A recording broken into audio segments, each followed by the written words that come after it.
გამარჯობა, მოგესალმებით ყველას. გვიხარია რომ ისევ ერთად ვართ თბილისში, ბრიუსელში და ვაშინგტონის ხაზზე გვყავს. ამ შემთხვევაში წინა ეპიზოდში ეს ჩავარდნა გქონდა ერთგვარი.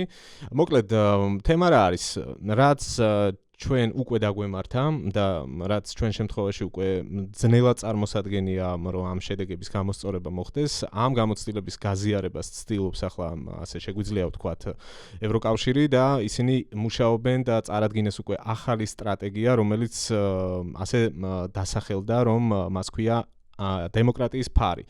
და რაც გულისხმობს დემოკრატიის ფარი, სამი ძირითადი მიმართულების გაძლიერებას, ეს არის დეზინფორმაციასთან ბრძოლა, ეს არის მედიის და სამოქალაქო საზოგადოების მხარდაჭერა და ეს არის ასევე საარჩევნო სისტემების დახვეწა, ამ სისტემების უფრო დაცვა, ასე ვთქვათ, ხო, ნუ რაღაცა რისკების გამორიცხვა საარჩევნო სისტემებში დაზღვევა. ხო, ნუ დამეთანხმებით ალბათ, რომ ეს ყველაფერი მჭიდროდ არის დაკავშირებული ჩვენ უახლოეს წარსულთან და ჩვენს დღევანდელ მდგომარეობასთან და მომავალთან. ჩვენ პრინციპში ხო ამაზე გვისაუბრია, ეს არის ეგრეთ წოდებული საქართველოს სცენარი, რაზეც წინა ეპიზოდებში ჩვენ არაერთხელ გაგვიმახვილებია ყურადღება და ხო, ნუ როგორც ჩანს ამ გამოცდილებას კარგად სწავლობს და ითვალისწინებს ევროკავშირი ისევ და ისევ რუსეთიდან მომდინარე საფრთხეების გათვალისწინებით და მოკლედ დღეს ამ თემაზე ვისაუბრებთ. გარდა ამისა, გვექნება სხვა მნიშვნელოვან საკითხებზეც საუბარი, რაც იყო აქტუალური კვირის განმავლობაში, გვექნება ცხადია უკრაინაზე, მის მხარდაჭერაზე, იქ არსებულ კრიზისებზე, როგორც აღმოჩნდა კორუფცია, მხოლოდ ჩვენთან არ არის პრობლემა და იქაც ძალიან დიდი სკანდალი არის ამ საკითხთან დაკავშირებით. მოკლედ დავიწყოთ, მოგესალმებით, ჩვენ ვართ ბოლო სიტყვა პროექტი, გავდივართ YouTube-ზე და ასევე შეგიძლიათ გვიყუროთ ტელეკომპანია კავკასიის ეთერში. მადლობა ტელეკომპანია კავკასიას, რომ დაინტერესდნენ ბევრ სხვადასხვა პოდკასტში, ასე ვთქვათ, ჩვენზე გააკეთეს არჩევანი, შემოგთავაზეს, რომ მათ ბადეში განთავსდეს ჩვენი პოდკასტი, რაც დავთანხმდით და მადლობა ამ შემოთავაზებისთვის მათ კიდევ ერთხელ. მოცემული არის QR კოდი ეკრანზე, თუ ტელევიზიით გვადევნებთ თვალს და შეგიძლიათ ამ QR კოდის მეშვეობით გადმოხვიდეთ უკვე YouTube არხზე, გამოგვიწეროთ და დაგვალაიქოთ. საერთოდაც ახალი პროექტია, მაგრამ ძალიან კარგად მივდივართ. მადლობა ჩვენს გამომწერებს და გამოიწერეთ აუცილებლად არხი. კი ბატონო, გამოიწერეთ არხი და ლაიქეთ ვიდეო, იაქტიურეთ კომენტარებში, გააზიარეთ ჩვენი ეპიზოდები თქვენ სოციალურ ქსელებში, ასე YouTube-ის ალგორითმს კარნახობთ, რომ ეს არხი ღირს ყურებათ და სხვებსაც თავაზობს, ასე რომ დაგვეხმაროთ, რომ გავიზარდოთ და უფრო დიდ აუდიტორიასთან მივიტანოთ ჩვენი სათქმელი. ვინ ვართ მე მგონი არ მინთქვამს, ხო? მე ვარ ბექა პატურაშვილი, რატიმ მუჯირი, გიორგი ცხვითავა თბილისიდან, თამარ ნცუბიძე ყავს ბრიუსელიდან ხაზზე და ია მეურმიშვილი ვაშინგტონიდან. მე ძალიან ვამაყობ ხოლმე ამ ჩვენი ფორმატით, მე მგონი უპრეცედენტოა, მინიმუმ ქართული YouTube-ში. მოდი ახლა ამ ხალხის შესაძლებლად პირდაპირ გადავიდეთ ბრიუსელზე, თამარ მოგვიყევი მეტი ფარზე, დემოკრატიის ფარზე.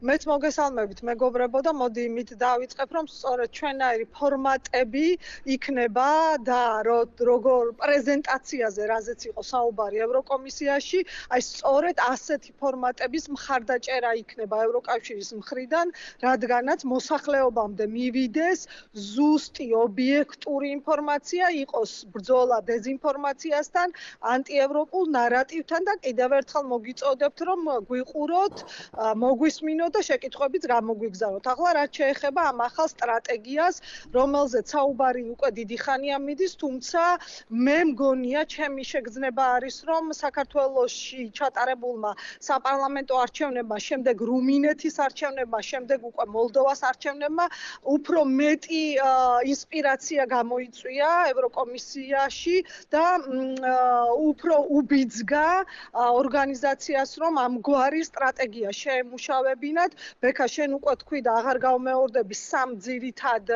აბი, ესე რომ ვთქვათ, ქართულად ამაზეა, სამ ძირითად თემაზეა დაყრდნობილი ეს სტრატეგია, რაც შეეხება საინფორმაციო რესურსების დაცვას, დღის წესრიგში შემოვიდა ძალიან სერიოზულად ეგრეთ წოდებული deepfake-ის პრობლემები, რომელიც ალბათ მაყურებელმა იცის და კიდევ ერთხელ რომ ვთქვათ, არის AI გენერირებული ინსპირირებული, თქვათ, ვიდეოები, რომლის გარჩევაც ადამიანებისთვის სულ უფრო გართულებული ხდება და სწორედ ასეთ მანიპულაციურ ვიდეოებს იყენებენ ხოლმე ადამიანებზე ზემოქმედების მისაღწევად. ერთ-ერთი ხაზი ამ პირველ თემაში იქნება ეს. გარდა ამისა, რა თქმა უნდა, იქნება ბრძოლა დეზინფორმაციასთან და ანტიევროპულ, ზოგადად ანტიდასავლურ ნარატივთან. მეორე თემა არის არჩევნების დაცვა უცხო ქვეყნების ჩარევისგან და მთავარი დოკუმენტში გაწერილია, რომ ერთ-ერთი მთავარი გამოწვევა დღეს ევროკავშირისთვის რუსეთია, სწორედ რუსეთის ჩარევის მაგალითებზე აიგო ეს სტრატეგია სხვადასხვა ქვეყნების არჩევნებში და აქ მოიაზრება, რომ უფრო მეტად იქნეს განვითარებული დემოკრატიული ინსტიტუციები, ვინც რითიც უფრო მეტად იქნება დაცული არჩევნები და იქნება უზრუნველყოფილი თავისუფალი, სამართლიანი და კონკურენტ უნარიანი არჩევნების ჩატარება. და მესამე ნაწილი ეს არის დამოუკიდებელი მედიის და სამოქალაქო საზოგადოების მხარდაჭერა და ამ მხრივ კომისიის წარმომადგენლებმა თქვეს, რომ თქვათ არის მოლოდინი, რომ გავლენიანი ინფლუენსერებიც სხვადასხვა ქვეყნებიდან ჩაერთვებიან ამ პროცესში და დაეხმარებიან ამ სტრატეგიას, რომ მაქსიმალურად იყოს მიღწეული ადამიანებამდე, იქნება როგორც დაანონსეს, იქნება ფინანსური დახმარებებიც, დამოუკიდებელი მედიებისთვის გამოყოფილი, არასამთავრობო ორგანიზაციებისთვის და დაგეგმილია ასევე, რომ შეიქმნეს სამოქალაქო პლატფორმა დემოკრატიის გაძლიერება. ესეთი პლატფორმა უნდა შეიქმნას, რომელსაც კომისია ჩაუდგება სათავეში. ნახოთ, ეს ჯერ სტრატეგია, ველოდებით ახლა რა შემდეგ ნაბიჯებს გადადგამს უკვე კომისია და ორგანიზაცია. იყო კრიტიკაც გარკვეული ამ სტრატეგიასთან დაკავშირებით და პრინციპში ალბათ ეს კრიტიკაც არის სამართლიანი, რადგანაც სტრატეგია არის განკუთვნილი როგორც ევროკავშირის წევრი ქვეყნებისთვის, ასევე კანდიდატებისთვის და პოტენციური კანდიდატებისთვის და ძალიან საინტერესო შეკითხვა დაისვა მაგალითად უნგრელი კოლეგისგან, რომ როგორ წარმოუდგენია ევროკავშირს ამ სტრატეგიის განხორციელება უნგრეთში, სადაც უნგრეთის ხელისუფლება პირდაპირ თავად ავრცელებს ანტიევროპულ ნარატივებს, სადაც სწორედ ეს პრობლემებია და როგორ წარმოუდგენიათ ევროკავშირში ჩართულობა სწორედ ხელისუფლების მხრიდან. მეც იდენტური შეკითხვა დავსვი, როგორც კანდიდატი ქვეყნის წარმომადგენელმა. ჩემთვისაც ძალიან საინტერესო იქნება საქართველოს ჩართულობა ფიზიკურად როგორ მოხერხდება, როდესაც ჩვენ ყოველდღიურად გვესმის ეს ანტიევროპული ნარატივი, რაღაც შეთქმულების თეორიები, სწორედ ეს fake news-ები, რასაც ქვია, ასე რომ შემდეგ ნაბიჯებს უნდა დაველოდოთ და ვნახოთ რეალობაში როგორ იქნება განხორციელებული. ძალიან ბევრი ისაუბრეს მოლდოვას მაგალითზე და სავარაუდოდ იმიტომ, რომ მოლდოვა იყო როგორც ერთი მხრივ გამოწვევა არჩევნებში რუსეთის და კრემლის ჩარევის, მეორე მხრივ წარმატებულად გადაწყვეტა ამ გამოწვევის იმით, რომ არჩევნები დასრულდა უფრო პოზიტიური შედეგით, ქვეყანა დარჩა ევროინტეგრაციის გზაზე და პირდაპირაც ითქვა, რომ ბევრი რაღაცა, ის მეთოდები, რაც მოლდოვასთან დაკავშირებით იყო გამოყენებული, რომ დაეცვათ ქვეყანა კრემლის ჩარევისგან, ამ სტრატეგიაშიც არის გამოყენებული და სხვათა შორის მოლდოვაზე ძალიან პოზიტიური გზავნილები გაკეთდა სტრატეგიის პრეზენტაციის დროსაც. რა თქმა უნდა, უკრაინაზეც იყო საუბარი, იმაზეც, რომ უკრაინაშიც კარგი იქნება, რომ მაქსიმალურად იყოს ჩართულობა ამ მხრივ და ზოგადად ევროკავშირი თulis, რომ ახლა ისეთი გეოპოლიტიკური გამოწვევების წინაშე დგას ევროპული კონტინენტი, რომ ერთიანობა და ამ რუხი ზონებისგან თავის დაცვა იქნება ძალიან მნიშვნელოვანი. საქართველოსთან მიმართებით, რა ვიცი, რა შეიძლება რომ თქვათ, კი ახსენე შენ რომ იგივე უნგრეთის ვამ და იქ კითხვებს როგორ განვახორციელოთ ეს ყველაფერი, მაგრამ ჩვენ არ ვიცი თავში ამით დავიწყე რომ ამან ყველაფერმა ჩაგვიარა თქო, მაგრამ მართლა პრაქტიკაში ვერ წარმომიდგენია, აი ყველაფერი როგორ უნდა განხორციელდეს, რა ვიცი, იგივე მედიის მხარდაჭერა და იგივე დეზინფორმაცია, ანუ ეგ ფაქტობრივად გამორიცხული გამოდის. არა, ჩვენთან ვერაფერი ვერ განხორციელდება, სანამ არ იქნება არჩევნების გზით ხელისუფლების ცვლილება და როდესაც იქნება აი ეს გარდამტეხი არჩევნები, მაშინ თუ იქნება რაღაცა შესაძლებელი, რომ აი ის ინსტრუმენტები გამოცდილება გავიზიაროთ და მერე უკვე როდესაც რაღაც დემოკრატიულ სპირალში შევშევალთ და არჩევნების გზით ხელისუფლების შეცვლა აღარ იქნება რაღაცა გამონაკლისი, არამედ ტრადიცია იქნება, მერე უკვე იმ არჩევნების დაცვა და დაზღვევაზე თუ იქნება საბოლოო ახლა ამ მიმართებაში ჩვენზე ჩემი აზრით რეპლიკა მინდოდა უნგრეთზე ლაპარაკობდა თამარა რომ კიდე კაი ევროკავშირის წევრები არ ვართ, რომ ჩვენც უნგრეთისავით ვიკითხავდით თქო და წევრები არა, მაგრამ კანდიდატის ვართ კი კანდიდატები, მოკლედ როგორც არის ოფიციალურად და ის არის. კაი, მე მგონი ეხა ნელ-ნელა გადავიდეთ. ერთი დეტალი სანამ იასთან გადავალთ, აუცილებლად უნდა დაუსვათ თამარს კითხვა გაფართოების საკითხებზე მსჯელობის შესახებ.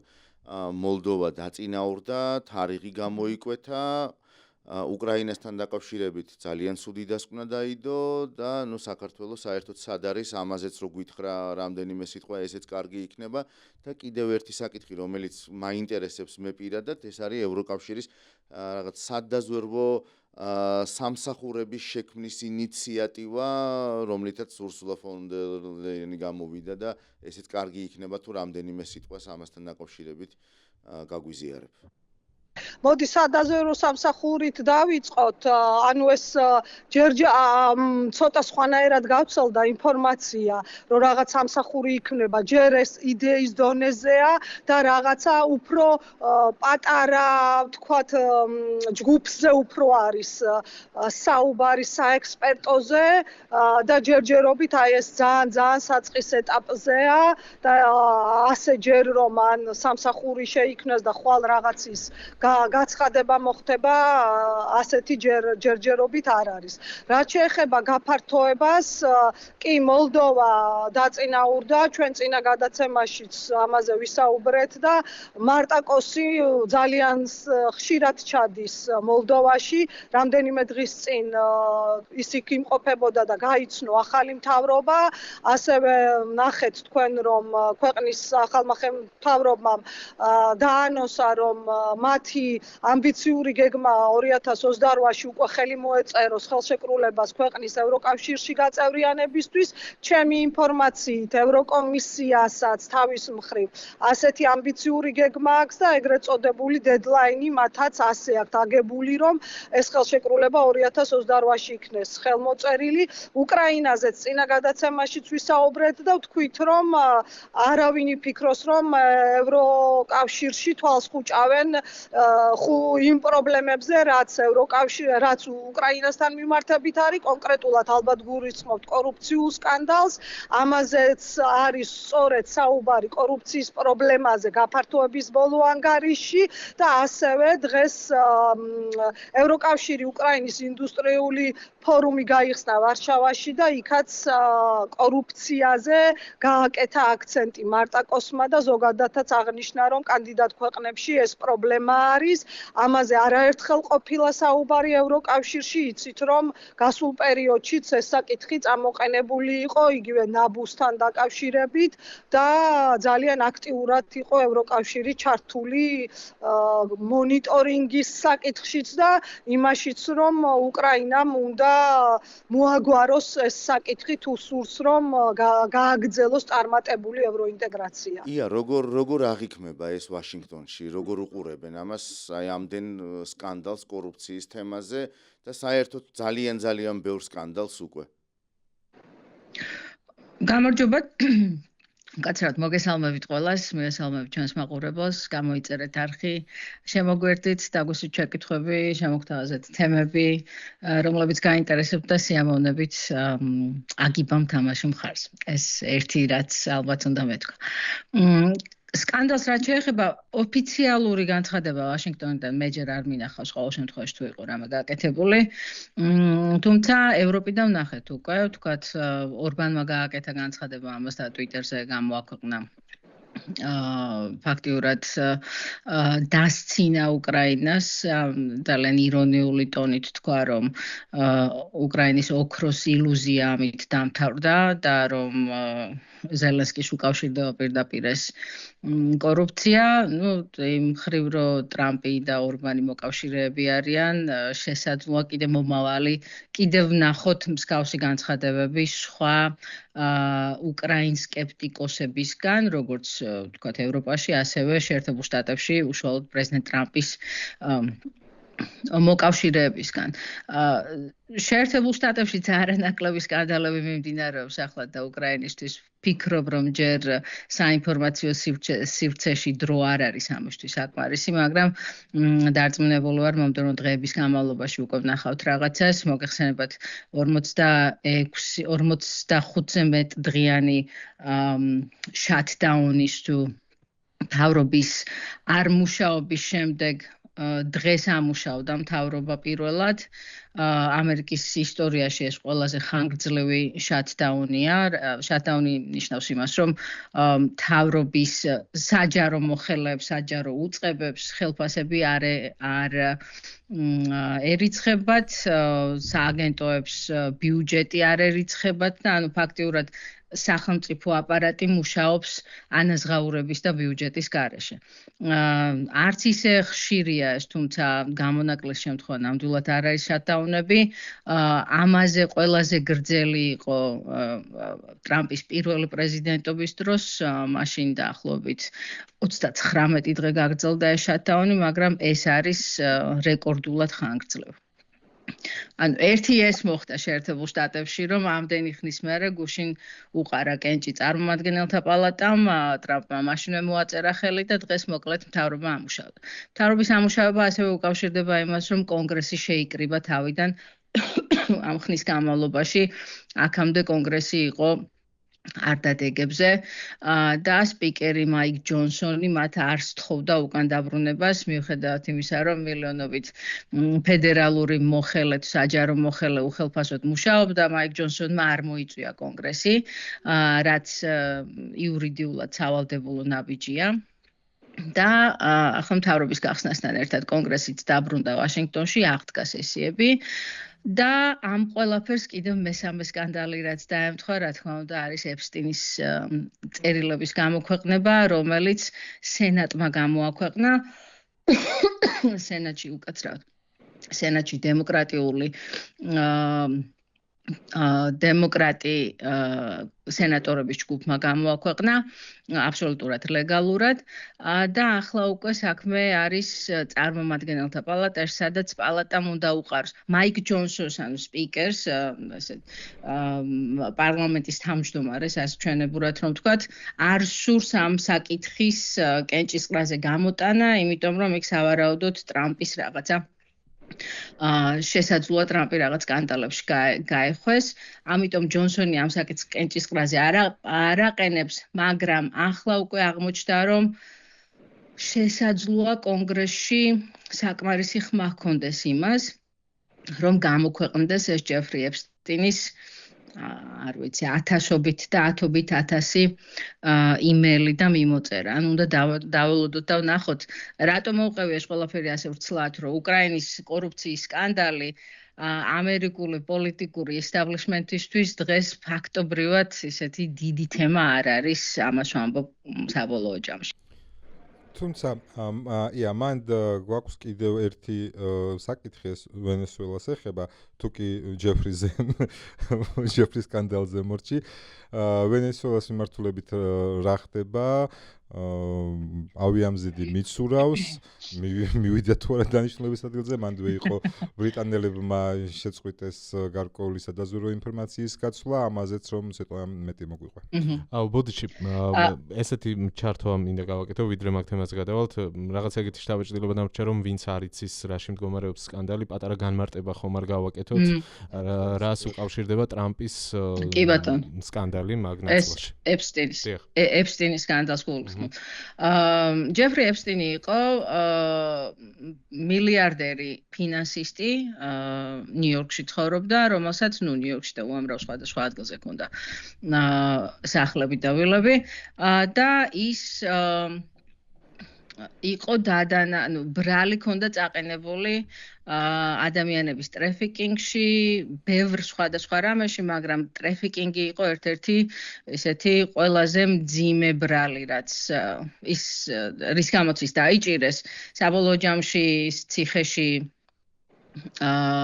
გარდაიცვალა სკანდალო ის რაღაცა ბოლომდე არ ვიცით როგორ გარდაიცვალა მაგრამ სავარაუდოდ ოფიციალური წყაროები ყოველ შემთხვევაში ამბობენ რომ მან თავი მოიკლა და ჯეფრი ეპსტინის სახელი უკავშირდება შეერთებულ შტატებში რა ვიცი ბიზნეს წრეებიდან დაწყებული პოლიტიკური წრეებით ასევე გასართობი ინდუსტრიის წრეებით დამთავრებული თითქმის ყველა ელიტას შეერთებულ შტატებში გამომდინარე იქიდან რომ აწყობდა ძალიან ხშირად ძალიან მაღალი დონის წვეულებას, რა ვიცი, იწვევდა მაგალითად ბრიტანეთის უფლისწული იყო მისი ძალიან ხშირი სტუმარი და ბოლო პერიოდში გაიგეთ ალბათ რომ მას ჩამოართვეს ბრიტანეთის სამეფო ოჯახმა ის ფაქტობრივად გარიყა და მას ტიტული ჩამოართვა სწორედ იმის გამო რომ ის ეპსტინთან იყო დაკავშირებული.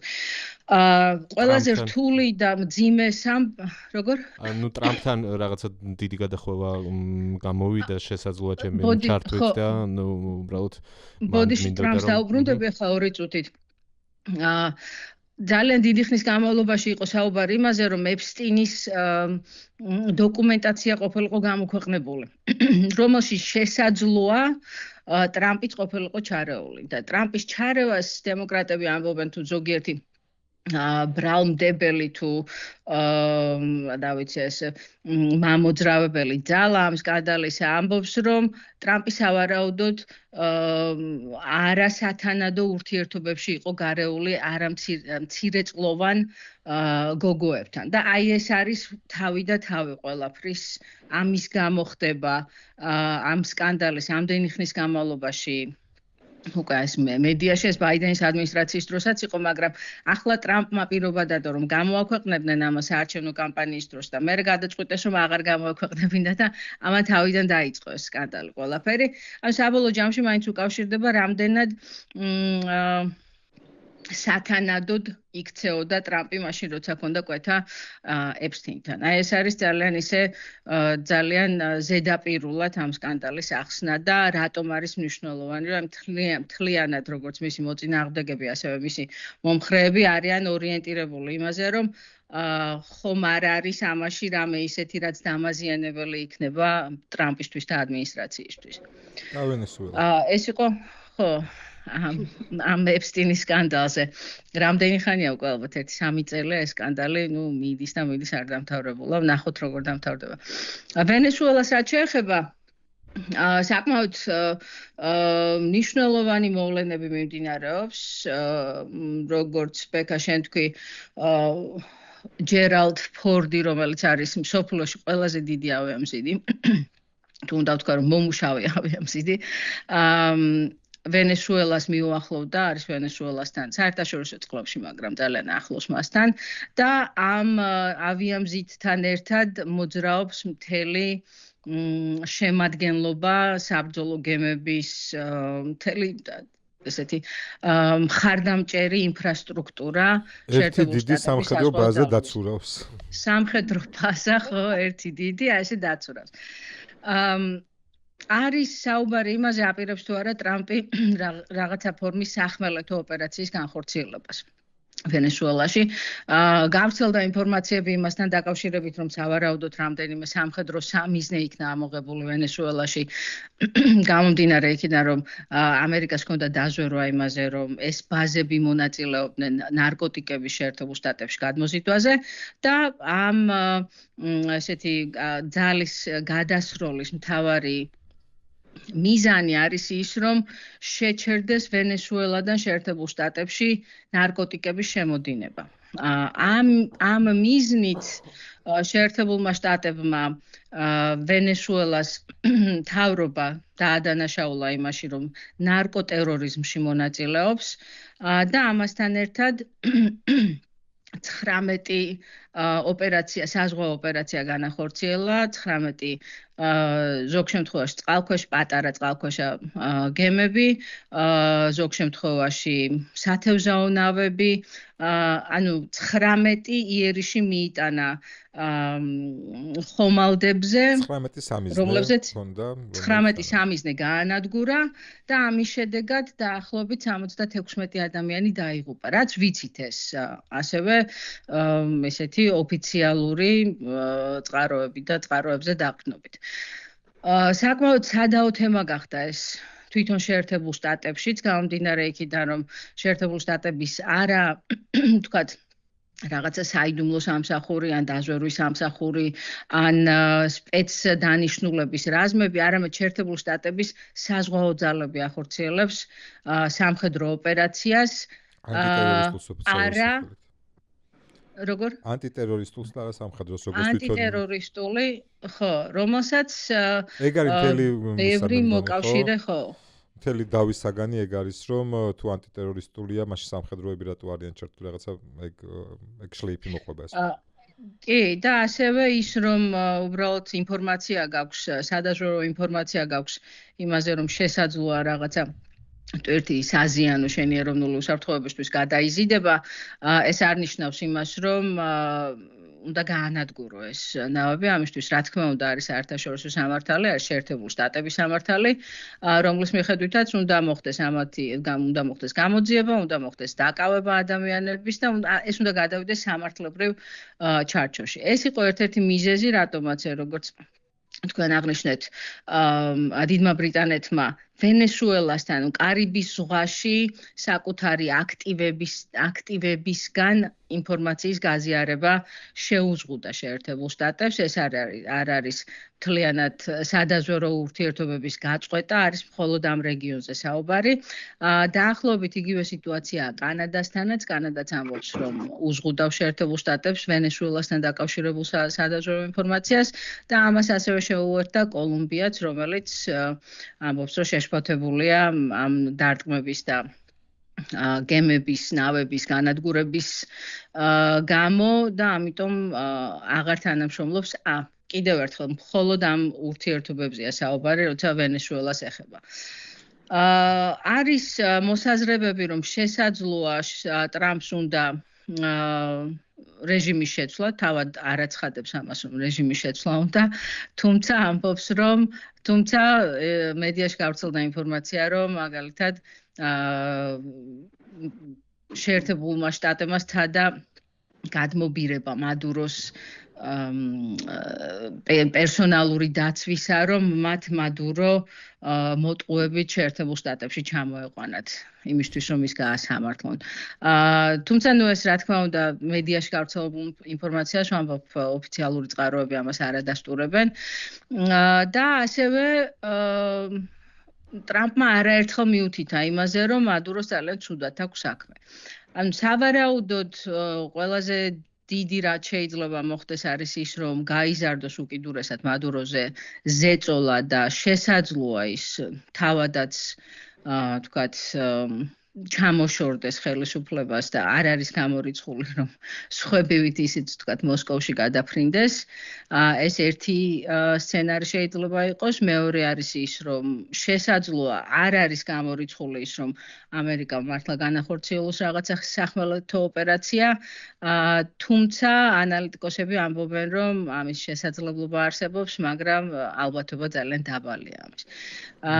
ასე რომ უნდა შევხედოთ, როგორ გაგრძელდება ეს ყველაფერი, ვფიქრობ, რომ ზეწოლა მოიმატებს უბრალოდ მადუროზე. მოსკოვში გადაფრენა ახსენე და იყო ინფორმაციები, რომ თითქოს მადურომ მიმართა დახმარებისთვის პუტინს.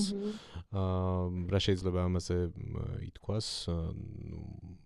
შენ ინფორმაცია გაქვს და ასევე იყო რაღაც გარკვეულ სამხედრო დახმარების აღმოჩენაზე საუბარი. თვითმფრინავის გადაფრენაზე, ასევე ჰაერსაწინააღმდეგო სისტემების ჩატანაზე დღეს ვკითხულობდი ამ ინფორმაციას. ვენესუელა რუსეთის ერთ-ერთი ახლო მოკავშირეა, მაყურებელს უნდა შევახსენოთ, რომ ვენესუელა არის ერთ-ერთი პირველი ქვეყანა, რომელმაც 2008 წელს აფხაზეთისა და ცხინვალის რეგიონის დამოუკიდებელ ქვეყნებად აღიარების შემდეგ რუსეთთან ერთად აღიარა მათი დამოუკიდებლობა. ანუ უკიდურესად ახლო მოკავშირეა ვენესუელა რუსეთის და ძალიან ახლო სამხედრო ურთიერთობაც აქვს. ცხადია, მთლიანად არის დამოკიდებული ვენესუელა ძალიან დიდი ოდენობით რუსულ შეიარაღებას ყიდულობდა ყოველ შემთხვევაში აქამდე. შეერთებული შტატებისთვის ნებისმიერი სახის ისეთი იარაღს, ანუ ის რომ ვენესუელას რუსული იარაღი აქვს, არ არის გასაკვირი გამომდინარე იქიდან, რომ ეს რა ვიცი, მისი კარიბის ზღვის კრიზისის შემდეგ ეს მოცემულობა არსებობს. ის რაც ახლა ხდება ვენესუელას მიმდებარედ ზღვაში. ასეთი დაძაბულობა და შეერთებული შტატების საზღვაო ძალების ასეთი მობილიზება მას შემდეგ არ ყოფილა. კარიბის ზღვის კრიზისის შემდეგ. მე გამიჭირდება იმისი დანახვა, როგორ შეიძლება რუსეთმა ვთქვათ საზღვაო გზით რაღაცა დახმარება აღმოუჩინოს ვენესუელას. არ ვიცი, უნდა ვნახოთ. თვითმფრინავით გადაფრენა და გადატანა დახმარების ალბათ არ არის გამორიცხული და მოსალოდნელიც არის. თუმცა რამდენად იქნება ეს ისეთი იარაღი, რომელიც ვთქვათ შეერთებული შტატების ფიზიკურ უსაფრთხოებას საფრთხე შეუქმნის, მე არ ვიცი, ეს ალბათ სამხედრო ექსპერტებთან ღირს ამაზე დალაპარაკება, იქ ნებისმიერი სახის. ეს უფრო პოლიტიკური ამბავია. პოლიტიკური ჟესტი, თორე რეალურად იქ თვითმფრინავით რა უნდა ჩავარდეთ. იყო რაღაცა ინფორმაცია იმის თაობაზე, რომ დაჯდა რუსეთის სამხედრო სატრანსპორტო თვითმფრინავი და იყო ინფორმაცია თითქოს ჰაერსაწინააღმდეგო თავდაცვის რაღაცა საშუალებები ჩაიდობა. არა, პანცირზე იყო ხო საუბარი. თუმცა ეს დადასტურებული ცხადი არ არის, უბრალოდ ესეთი ინფორმაცია გამოვიდა. ნახოთ როგორ გავითარდება. იას თუ აქვს კიდევ 2 წუთი, მინდა ერთი თემის შემოტანა, ახსენე აფხაზეთის აღიარების საკითხი ვენესუელასთან მიმართებით და ამ დროს გამახსენდა 2 დღის წინ ნანახი კადრები, სადაც ტრამპი ხვდებოდა ალ-შარას, სირიის ახალ პრეზიდენტს, ხო? მთელი ამ პროცესების შემდეგ მოკლედ სირიას ასევე აქვს აღიარებული აფხაზეთი და სამხრეთ ოსეთი როგორც დამოუკიდებელი რესპუბლიკები და ამაზე ჩვენ ვსაუბრობთ ხოლმე საქართველოში, რომ ხომ არ არის ახლა ის მომენტი, როდესაც შეიძლება რომ რაღაც კომუნიკაცია შედგეს და ამ ახალ რეალობაში მათ საპირისპირო გადაწყვეტილებები მიიღონ. უბრალოდ მინდა კითხო ამერიკის შეერთებული შტატების როლთან დაკავშირებით ამ ნაწილში, ჩვენ ვიცით რომ ვიდრე იყო სტრატეგიული პარტნიორობა, სწორედ შტატები იყო წამყვანი არაღიარების პოლიტიკის ნაწილში და ვთქვათ, აი აქ შენი აზრი თუნდაც რომ გითხრა რას კარგავთ აი ამ პროცესების კვალდაკვალ თუნდაც არაღიარების პოლიტიკის ნაწილში და სწორედ ასეთი შეხვედრების დროს ხომ არ არის ის სივრცე და ადგილი, სადაც მსგავსი თემები უნდა განიხილებოდა ეს იდეაში. კარგი იქნებოდა რომ განიხილებოდეს და კარგი იქნებოდა რომ შეერთებული შტატებისთვის ვთქვათ თუნდაც იმ სტრატეგიული პარტნიორობის ქარტიის ფარგლებში რომელიც დღეს უკვე აღარ მოქმედებს და არც ვიცით ამოქმედება თუ არა მაგალითად ამ ადმინისტრაციის პირობებში ან თუნდაც ამომავლო პირობებში სწორედ ეს ქარტია იძლეოდა რაღაც საშუალებას იმისას რომ საქართველოს ჰქონდა მექანიზმი იმისა, რომ შეერთებული შტატებისთვის მაგალითად ეთხოვა, რომ აი სირია აღიარებს აფხაზეთს, სირიასთან თუ აფხაზეთს და ცხინვალის რეგიონს, სირიასთან ახლა უკვე რისეთი მიმდინარეობს, გადატვირთვა მიმდინარეობს ამერიკის და სავარაუდოდ ამერიკასთან ერთად არაერთი კიდევ მსოფლიოს საკმაოდ ძლიერი და წამყვანი ქვეყნის, მას შემდეგ რაც ამერიკასთან დარეგულირდება, ასე ვთქვათ, ურთიერთობები და ამ დროს იქნებოდა ძალიან ხელსაყრელი, რომ იქ ადმინისტრაციას ვთქვათ, ეთქვა რომ იცი რა, მოდი ეს რეგიონულ ჭრილში, ვთქვათ, იქ მხოლოდ ამერიკა-სირიის ურთიერთობებზე როცა არ იქნება, იქ თურქეთთანაც იქნება, საუბარი თურქეთი იყო სხვათა შორის ერთ-ერთი ძალიან ესეთი დიდი მამოძრავებელი ძალა, რომ სირიაზე ტრამპს სანქციები მოეხსნა. ამ კონტექსტში რა თქმა უნდა შეერთებული შტატების ხმა იქნებოდა უკიდურესად მნიშვნელოვანი, მაგრამ სამწუხაროდ ამ ეტაპზე შეჩერებულია ეს არანაირი სტრატეგიული ურთიერთობა არ არის შეერთებულ შტატებსა და საქართველოს შორის. შესაბამისად ეს თემები რა თქმა უნდა ვარდება, რაც ძალიან სამწუხარო და შესაძლოა პოტენციურად ძალიან საზიანო იყოს საქართველოსთვის ამომავლად. ახლა როცა სამხრივ ეპისტოლარულ ჟანრში ვართ დარჩენილები, რა ვიცი. მით უმეტეს 65 რაუნდი იყო, რომელიც ჩაიშალა ზუსტად იმის გამო, რომ კვლავ მოითხოვა რუსეთმა თავდაუსმელობის, ეგრეთ წოდებული თავდაუსმელობის ხელშეკრულებაზე ხელის მოწერა და ეს ყველაფერი ჩავარდა. ია, ბოლო კითხვა ჩემი მხრიდან ცენტრალური აზიის ლიდერებისა და ტრამპის შეხვედრის თაობაზე თან თურქეთი ახსენე, თურქეთის როლი, აი ამ შუა დერეფნის კავშირი და შეერთებული შტატების ინტერესი. რამდენიმე სიტყვით თუ შეიძლება რომ გაგვიზიარო.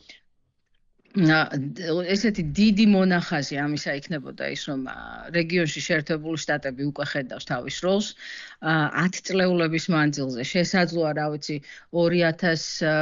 2001 წლის ავღანეთში ომის დაწყების თუ ოპერაციის დაწყების შემდეგ რამდენიმე წელი იყო ცენტრალური აზია, მით უმეტეს უზბეკეთი, ესეთი საყურადღებო ქვეყანა შეერთებული შტატებისთვის და მე ყოველთვის იყო კრიტიკა იმისა, რომ შეერთებული შტატები პოლიტიკა არ აქვს რეგიონის მიმართ, საკუთარ თავს ვერ საკუთარ ინტერესებს ვერ ხედავს ამ ძალიან მნიშვნელოვან რეგიონში.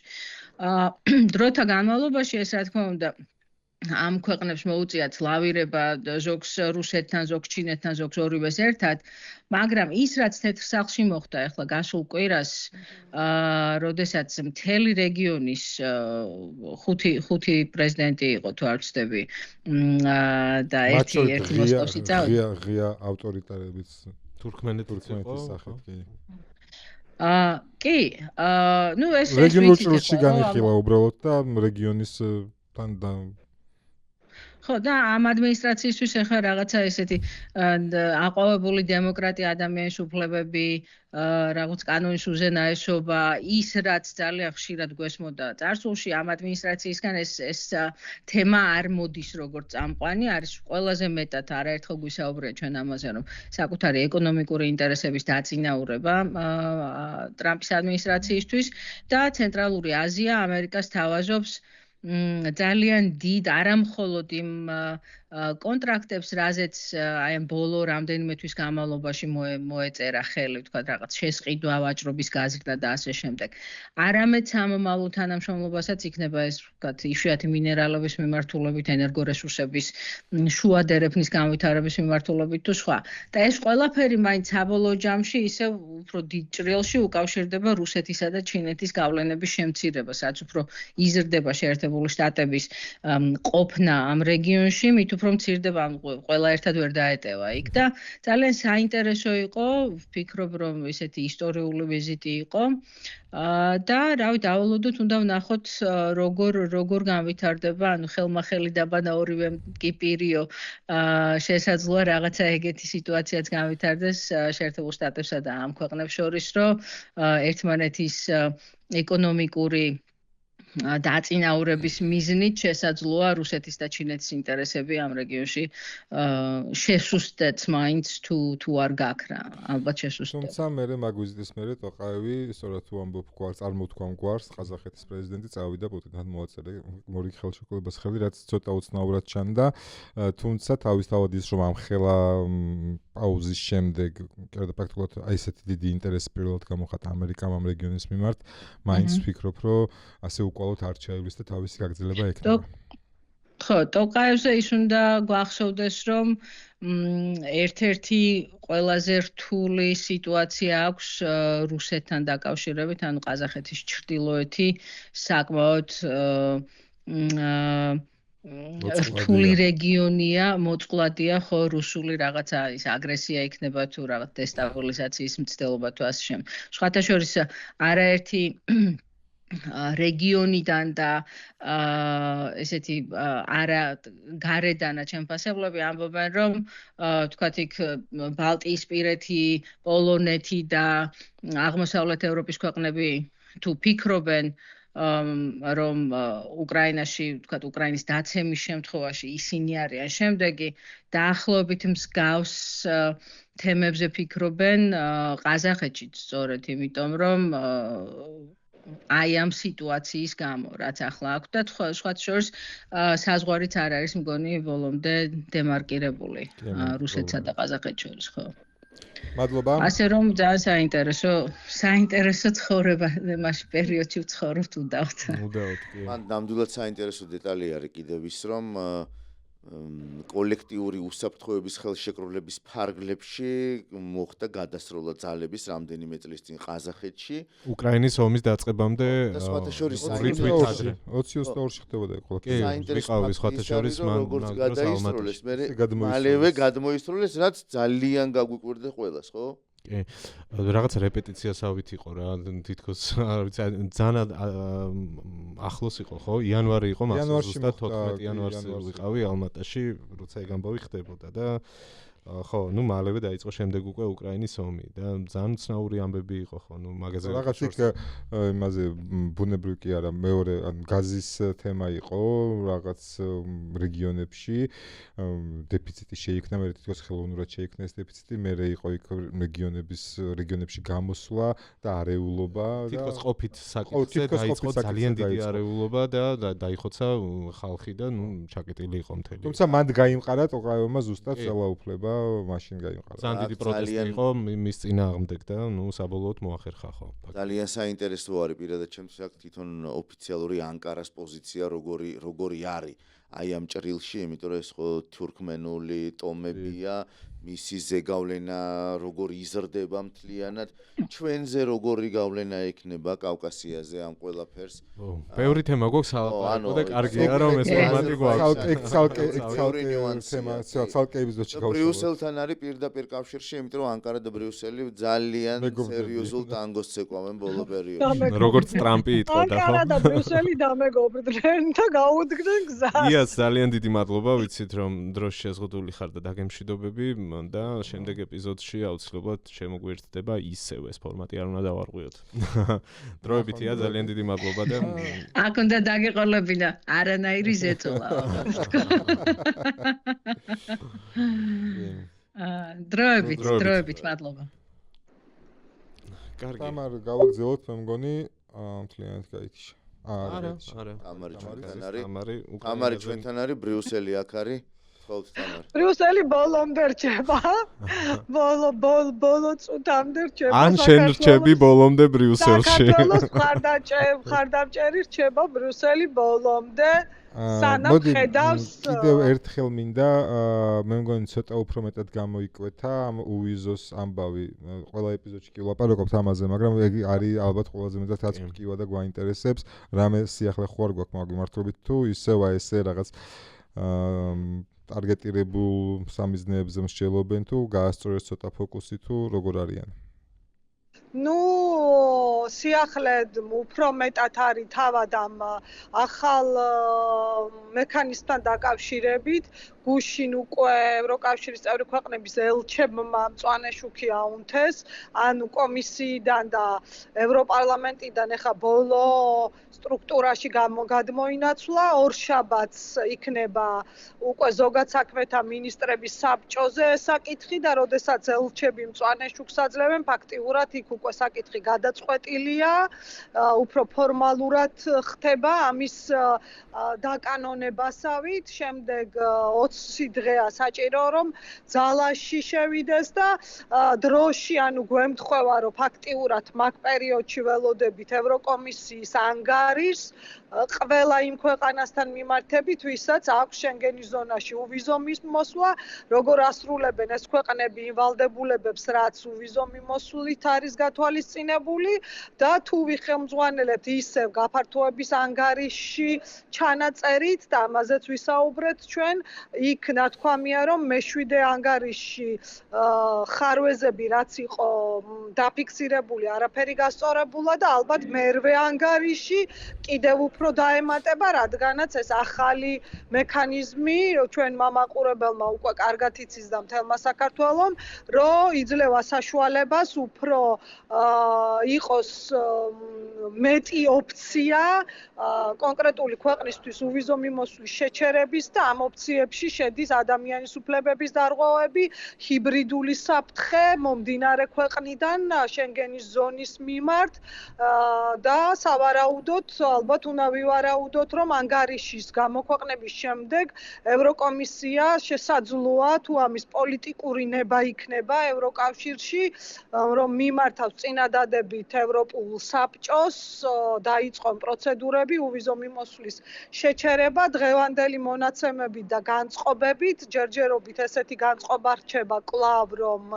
შეჩერდეს თუ კი ეს პროცედურა დაიწყება და პოლიტიკური ნება იქნება რომ შეჩერებული იყოს უვიზო მიმოსვლა მაინც კონკრეტული ჯგუფების მიმართ მაგრამ დაველოდოთ ეგ იქნება საუკეთესო გამოსავალი და მე მგონი იმით იქნება დაუბრუნდეთ ის დავიწყოთ დიდი კორუფციული სკანდალი უკრაინაში $100 მილიონ დოლარზეა საუბარი ენერგეტიკაში და აქ ანუ უკრაინისთვის რომ კორუფცია ახალი ხილი არ არის ეს გასაგებია, მაგრამ აქ შემოვიდა ახალი მოთამაშე და ის არის ტიმურ სამწუხაროდ გვარი აღარ მახსოვს, ყოველ შემთხვევაში ზელენსკის ძალიან ახლო გარემოცვარი, მეგობარია, კვარტალ 95-ის თანადამფუძნებელი და უკვე მოყვარი აგირება იმ მხრივ, რომ 5 ოფიციალური პირია დაკავებული, ენერგეტიკის და იუსტიციის მინისტრები გადაყენებულები არიან და ეს გამოძიება კიდე გრძელდება, ძალიან დიდი სკანდალია.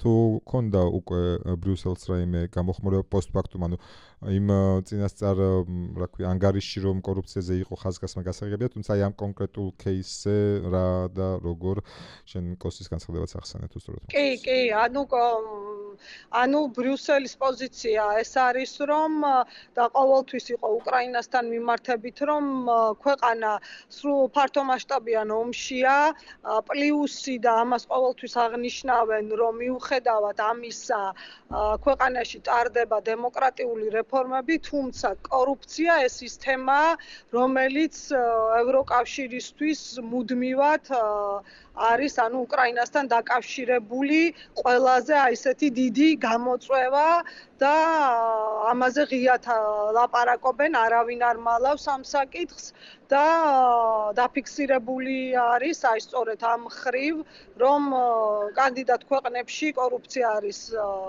ერთ-ერთი ყველაზე დიდი პრობლემა და გამოწვევა და ელოდებიან ნაბიჯებს უკრაინის მხრიდან კლავაც ფიქსირდება პოზიცია, რომ ეს საკითხი უნდა იყოს დარეგულირებული, თუ კი სურს უკრაინას, რომ წარმატებული ევროინტეგრაცია განაგრძოს ამ ხრივ, თქვათ, იყო საუბრებიც ცოტა ხნის წინ, მაშინაც კორუფციულ სკანდალთან დაკავშირებით, რომ შესაძლოა მოლდოვა და უკრაინა გაიყოს ევროინტეგრაციის გზაზე და მოლდოვა უფრო სწრაფად წავიდეს, თუმცა უკრაინას დიდი სურვილი აქვს რომ ასე არ მოხდეს და არ ჩამორჩეს. ნუ მარტო სურვილი არ ეყოფათ, რას ფიქრობთ? იმის დამატება მინდა და რომ რაღაც სპეკულაციების სივრცე რომ არ დავტოვოთ და მით უმეტეს საქართველოში მოგიხსენებათ რომ უამრავი ადამიანია ამაზე ორიენტირებული რომ ამორჩა ახლა გადაუსვან ხაზი ყველაფერს. ანუ კი საუბარი არის იმაზე რომ გარემოცვის წევრია ზელენსკის, მაგრამ ანუ არანაირი ოფიციალური დადასტურება ან თუნდაც კავშირის შესახებ ინფორმაცია არ არის, რომ ეს არის პირდაპირი ჩართულობა ზელენსკის ანუ ამაზე ხაზი არის გასასმელი, მაგრამ კითხვის ნიშნები ზელენსკიმ დააყენა და თვითონ ზელენსკიმ არ დაიწყო ამაზე და თვითონ წარმოუდგენელია ეს სქემები, ვთქვათ რაღაცა სქემები, მაგრამ ამას აქ ერთი ბექგრაუნდი, ეგრეთ წოდებული, ანუ წინაპირობა, რომელიც უკავშირდება მათ შორის პროტესტს უკრაინაში, ხო? რეფორმის მცდელობა ანტიკორუფციული სამსახურების, რაც იყო, ნუ, ზელენსკისგან მხარდაჭერილი პირველ ეტაპზე, ხო? და საბოლოოდ ეს თავადვე შეცვალა.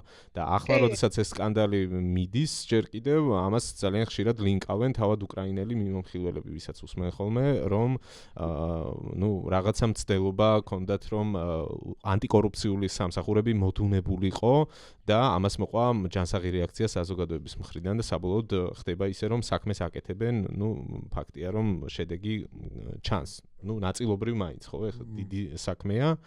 ხო, მე მაქვს კიდევ სხვა თემა, რომელიც უკრაინას ეხება და ამაზე თუ იგივე თემაზე გაგრძელება, ხო. ამ ანტიკორუფციულ ზერის თქმაც მინდოდა, მან და ჩემთვის ყველაზე მნიშვნელოვანი იყო არა ვთქვათ პოლიტიკური ელიტის რეაგირება, არამედ თვითონ უკრაინელი ხალხის რეაგირება, იმიტომ რომ კორუფცია უკრაინაში ისეთი ამბავია, როგორც იყო კორუფცია საქართველოში და ძალიან ასე ვთქვათ მოდებული თემა არის საზოგადოებაში, თუმცა გაგანია ომის დროს იმ პირობებში, როდესაც საომარი მდგომარეობა იყო ქვეყანაში, უკრაინელები გამოვიდნენ მაინც პროტესტით, სწორედ იმიტომ რომ ნაბუს, აი ამ ანტიკორუფციული სამსახურის გაუქმება უნდოდა, რაზეც შენ საუბრობდი, ბექა, უფრო სწორედ გაუქმება რა პროკურატურის და SBU-ში გადანაწილება, ამას თვითონ ზელენსკი უჭერდა მხარს ამ კანონურ პროექტში ცვლილებებს. შემდეგ ამას მოყვა ძალიან დიდი ზეწოლა საზოგადოებიდან გაგანია ომის დროს. რავი, 100,000-ობით არა, მაგრამ ძალიან ბევრი ადამიანი იყო კიევის ქუჩებში გამოსული.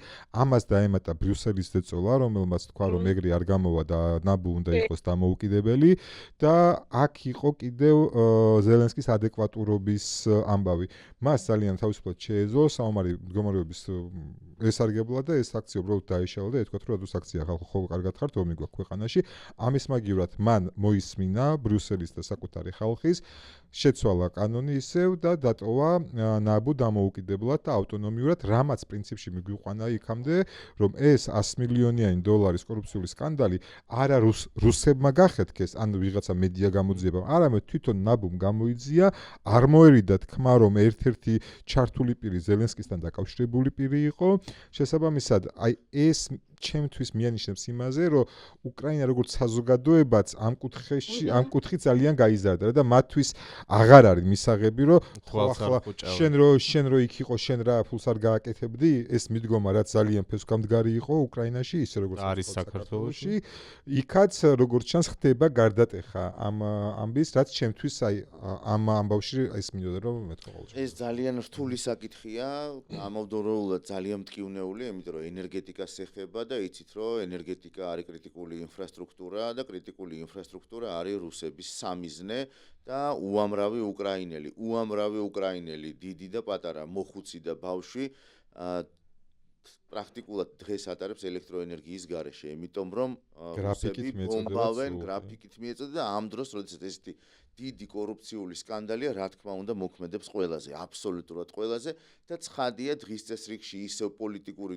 ტემპერატურა იწევს, ისევ მოდის საუბარი ზელენსკიზე, შესაძლო არჩევნებზე, არჩევნები არ არის, იმიტომ რომ საომარი ვითარება, იმიტომ რომ პუტინს არ უნდა ომის დამთავრება, არის თუ არა პუტინთან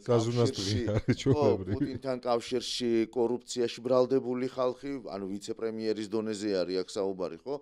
და ძალიან დიდ კორუფციულ სკანდალზეა საუბარი. ანუ ეს ყველაფერი ჯაჭვშია და რა თქმა უნდა, ისევ უკავშირდება იმ მოლაპარაკებებს, რომელიც უნდა დაწყებულიყო და ჩაშლილია ჯერჯერობით, არ ვიცით თარიღი კონკრეტული, ხო, როდის იქნება რუსეთ-უკრაინის მოლაპარაკება და საბოლოო ჯამში სად დაისმება წერტილი, იმიტომ რომ თქვენთვისაც გვინდა რომ რა ვიცი მე მგონი შევთანხმდით იმაზე რომ უკრაინას ერთი მთლიანი გადაცემა დაუყუროთ ძალიან ინტენსიურად მიდის ეს მოვლენები პოკროვსკის თემა სხვა მნიშვნელოვანი მიმართულებები და რუსეთი ცდილობს რომ ბოლო-ბოლოს სადღაც წერტილი დასვას და ლუგანსკის და დონეცკის ოლქები ჩაკეტოს ხო საბოლოო ჯამში რაღაცა ესეთი შორსარი მაგავდა და მერე დაიწყოს მოლაპარაკება ისევე როგორც ზაპოროჟიესი და ხერსონის რომელიც კონსტიტუციაში უწერია რომ ვინ დააძალა რომ ჩაეწერა არ გვინდა ამ კონსტიტუციაში დაძალება საუბარი სხვა პარალელი არ გამოდის გიორგის ეს იდეა ძალიან კარგი არის რომ ცალკე ეპიზოდი მიუძღვნათ უკრაინას და კომენტარებში შეგიძლიათ ხალხო დაწეროთ ამაზეც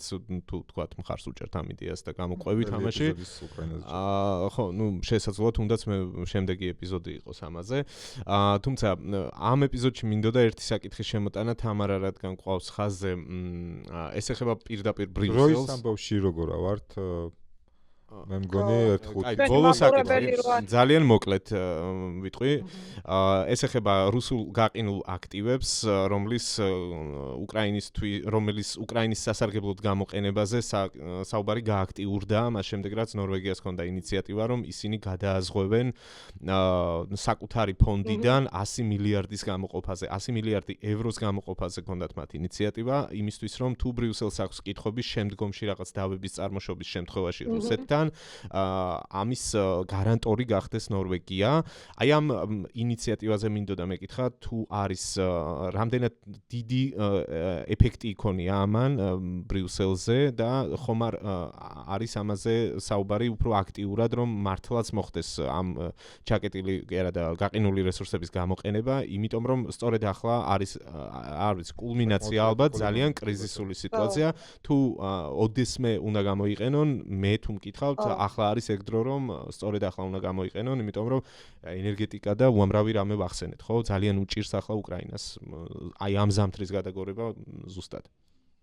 ხო, ნუ კულუარულად იმაზე ლაპარაკიც იყო, რომ დაიწყო მე-20 პაკეტის სანქციების მე-20 პაკეტის მზადება და რომ იქ უნდათ ეს თემაც ჩადონ, წინაზეც უკვე და წინა სამიტი, როდესაც იყო ბრიუსელში შეკრებილი ლიდერები ახლა ოქტომბერში, მაშინ უნდათ ამ საკითხზე შეთანხმება მიღწეულიყო და აქ ბრიუსელზე უფრო მეტად ბექა ბელგიის ამბავია, ანუ ბელგიის თანხმობა არის საჭირო და ბელგიის პრემიერი ამბობს რომ ზოგადად ის წინააღმდეგ არ გამოდის, მაგრამ აი რომ შიშები რაღაცა საფრთხეების დაზღვევა, რომ მე ოდესღაც თუკი როდესაც ყველაფერი დაალაგდება და თქვა გადასახდელი იქნება ეს თანხა რაღაცა საჭირო იქნება, რომ ვიღაცა იყოს ბელგიის გარდა გარანტი, რომ რაღაც ისეთი სიტუაცია თუ იქნა, ბელგიას არ მოუწიოს ამ თანხის გადახდა. ხო, და აგერ ნორვეგია გამოჩნდა ეგეთი. ნორვეგია გამოჩნდა, დღეს ბრიუსელში ფინანსთა მინისტრები იყვნენ შეკრებილი ევროკავშირის წევრი ქვეყნების და ბოლოს რაც ვნახე ჯერჯერობით ყოველ შემთხვევაში რაღაც ისეთი საგრძნობი ძვრები ესე არ ყოფილა, თუმცა კომისიას და კონკრეტულად ურსულა ფონ დერ ლაიენის ძალიან აქტიურად არის ჩართული და ბევრი ქვეყანა მხარს უჭერს, თუმცა საბოლოო ჯამში თუ კი ეს მაინც წევრი ქვეყნების გადასაწყვეტი იქნება კონსენსუსით, აი მანდ უბრალოდ არ მინდა ეხლა შეცდომაში შევიყვანო მაყურებელი და თქვა რომ ამის გადაწყვეტა ხდება ქვეყნების მიერ თუ საბოლოო ჯამში ანუ სად უნდა გადაწყდეს ეს საკითხი, იმიტომ რომ ორბანი დღესაც ზუსტად ამ კორუფციულ სკანდალს აბამს ყველაფერს და იამაც ისაუბრა მის განცხადებებზე, რომელიც იძახის რომ აი ხო ხედავთ გადამხდელებო გადასახადების სად მიდის თქვენი ფული უკრაინის ჩვენ აღარ უნდა მივცეთ უკრაინას ფული პირდაპირ ხო? და რომ ჩვენ ერთ კაპიკს არ მივცემთ. ამიტომ ამ საკითხს მოხსნიან მაგას გაზაფხულზე უნგრელი ხალხი. ხო, ანუ ეს საკითხი დღის წესრიგშია, უბრალოდ ჯერჯერობით მიდის ამ საკითხზე მუშაობა, მაგრამ თუ კი, პრინციპში თუ სანქციების პაკეტში უნდა შევიდეს, სანქციების პაკეტს სჭირდება კონსენსუსი ამ შემთხვევაში და აი ნახოთ როგორ განვითარდება მოვლენები. ხო მე მგონია რომ ძალიან საინტერესო ეპიზოდი გამოვიდა, იმიტომ რომ უამრავ თემას შევეხეთ, ერთ საათში ჩავეტიეთ. ძალიან დიდი მადლობა თუ ამ დრომდე გვიყურებდით ხალხო. უნდა დაგემშვიდობოთ. პრინციპში შემდეგი თემაც დავაანონსეთ თითქმის, თუ რამე განსაკუთრებული არ შეიცვალა ეს წესრიგში.